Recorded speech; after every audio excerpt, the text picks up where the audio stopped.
Hello guys, ये देखिए हमने बनाया मैदा और सूजी का ठेकुआ बना रही हूँ। इसमें मोयन डाली हूँ, सौंफ डाली हूँ, इसमें काजू डाली हूँ क्रश करके, इलायची डाली हूँ और किशमिश भी डाली हूँ। सबको क्रश करके डाली हूँ और मोयन से अच्छी तरह से इसको आटा उसमें पानी से सान दी हूँ। इसको ऐसे गोल गोल करके इसमें डिजाइन ऐसे कांटा चम्मच से ऐसे ऐसे दे रही हूँ, ऐसे डिजाइन करके और ये बना रही हूँ। देखिए टेस्टी टेस्टी ठेकुआ।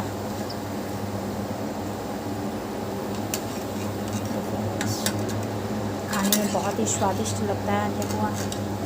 देखिए अभी बन जाएगा तो निकलेगा बहुत ही टेस्टी। तो सबको लेके दे रही हूँ। बनाइए और ट्राई करिए, बताइए कैसा बना है।